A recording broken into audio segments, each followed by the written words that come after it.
Thank you for tuning in and welcome back to the Sounds of Coherency. So let's just go ahead and jump right into this. It's been some time since we spoke about the White House's disinformation board. Since it, is basically taken apart, supposedly. And remember, like I said, I don't think that they've gotten rid of it. I think they've just basically told people that, and they're doing it as something else. But I don't believe the work that they intended to do actually stopped. Now, I said a whole lot of crazy things about that, that yes, this is something they're going to use in order to control the information going forward into this coming midterm elections, especially going into the presidential elections. It would be used as a way to silence their opponents, to be able to find out which people, because they'll be using social media, but you would use that as a way to, control what you see, to ensure that you see the narrative that they want. But now we have new whistleblower information that has come out, and it's going to be very telling. Josh Hawley does do some reading of this, and so we're gonna break that down a little bit, because it really is very interesting. Because we listened to Mayorkis, and we listened to his testimony that he gave. And even then, we called him out for lying. We called him out for lying. And the simple fact that no trouble had come to him. You understand, these people are allowed to lie to these committees. They lie under oath. And they get away with it. But let's just see how bad it was. Let's see how big the lie that the White House tried to spin on people. Thank you very much, Mr. Chairman. Thanks for holding this hearing.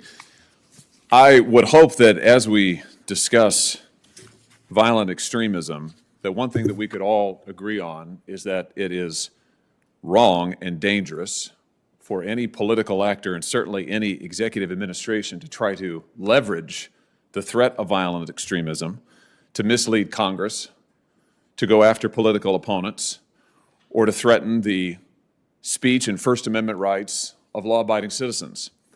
But unfortunately, that is exactly what the Biden administration has done.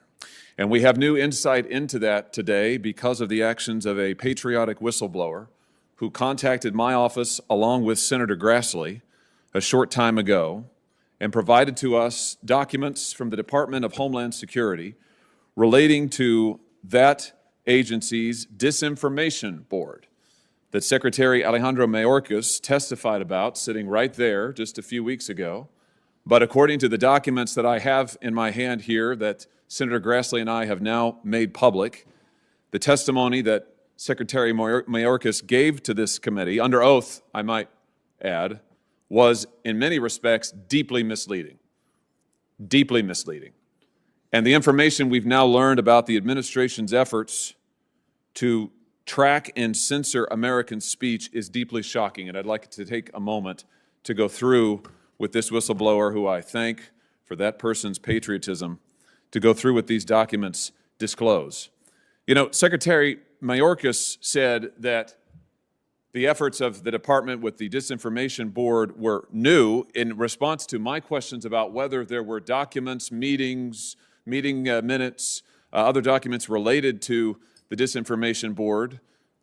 He suggested that there weren't any because the board hadn't met. Well, in fact, we now know that the Department of Homeland Security began working on standing up this board as early as last year in a memorandum dated September 13th, 2021.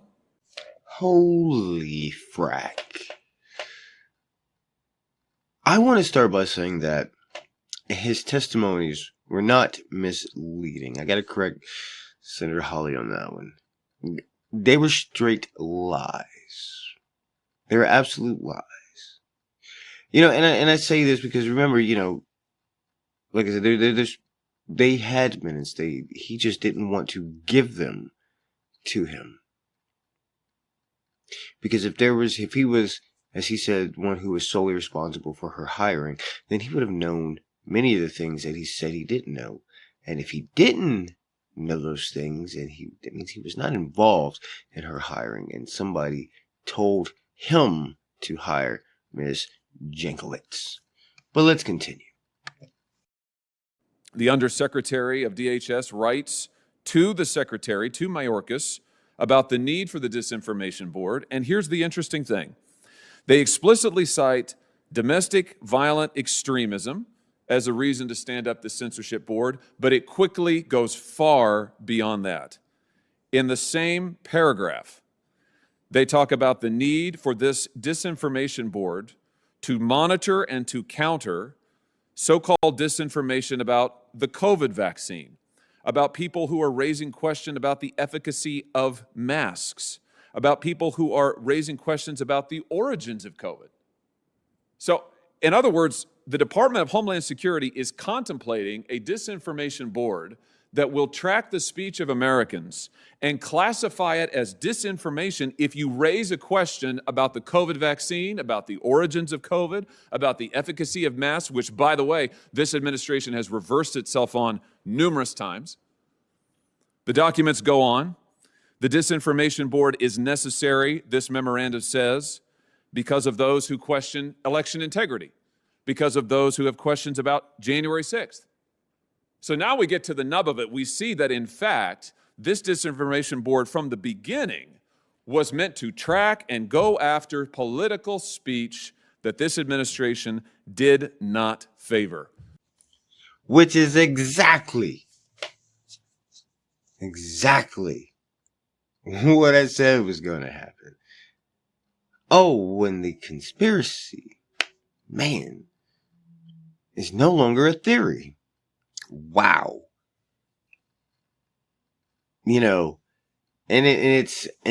Okay, look, we have to sit back and laugh, because the thing about it is that as soon as it came out and whatnot, it wasn't some great feat of magic or anything like that. But again, like I said, they're not even hiding it anymore. They literally laid it out there on the table. This is what we're doing. We knew something like this was coming. This is not completely unexpected, because many of us knew from the beginning. Because the Democrats didn't hide it. They said they would be going after Trump voters. They would be going after conservatives. They would be going after Republicans. And they weren't talking about politicians. They were talking about the civilians. Understand that Democratic leaders, in 2020, they stated they would be going after the citizens that voted against them. So this is, them doing this is not completely unexpected. It shouldn't be unexpected.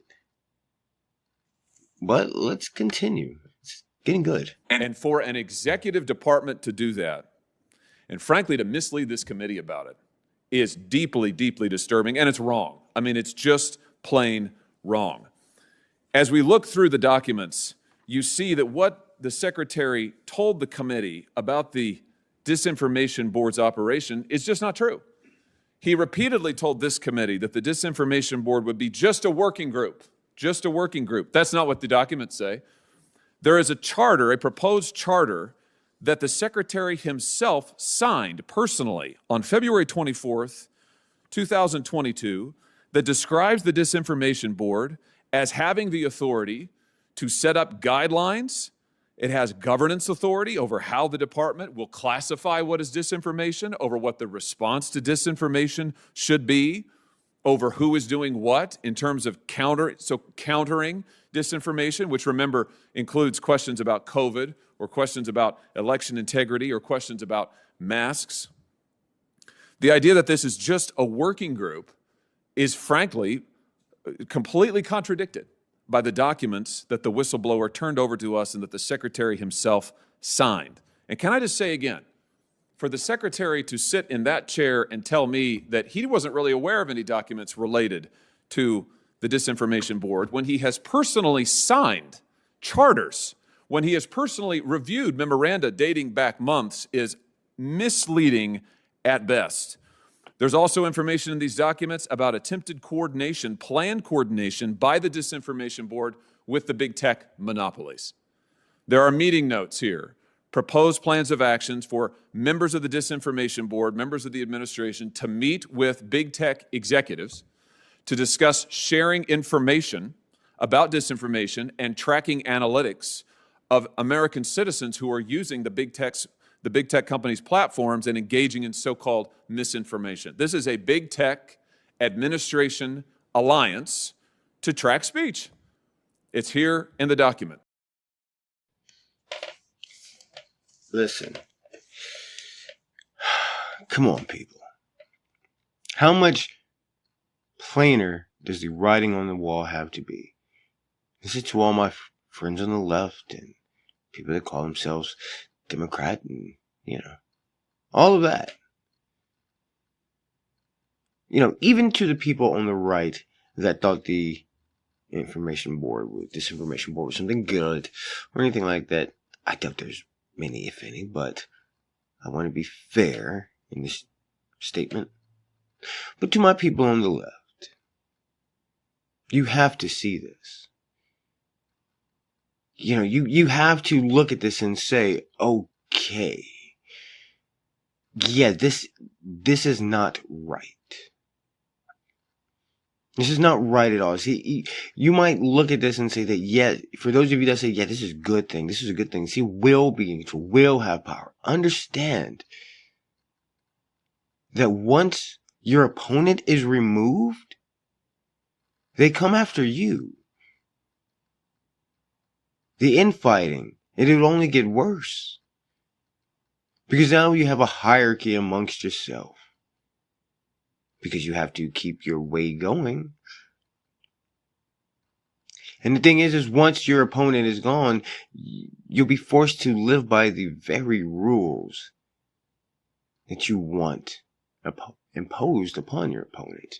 And the problem is many of the people who want these things imposed don't live by the very rules that they want imposed. But that's beyond the point. The point of it is you have to be able to look at this and say, no, this is not right. The fact that they're telling you, your amendments are not absolute. They didn't say just the Second Amendment. Biden said amendments. Speech, voting, everything. According to, basically what the Democrats are telling you is that the Constitution means nothing to them. They're willing to violate the oaths they took to be in the positions that they are in. They're telling you it means nothing to you. To them, rather. So it should mean nothing to you. They believe that they are above the law. They see themselves as some kind of messiahs, and you are the weak, the sheep, and they have to guide you because you are incapable. You have to be able to look at this and say that, no, I might oppose what the other side thinks on many things, but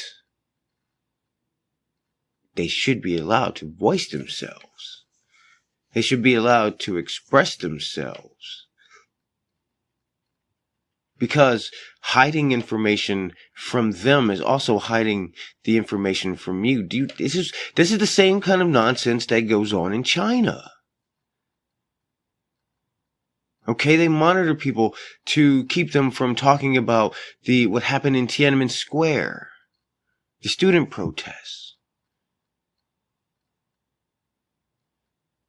the way the government slaughtered those people for opposing the government.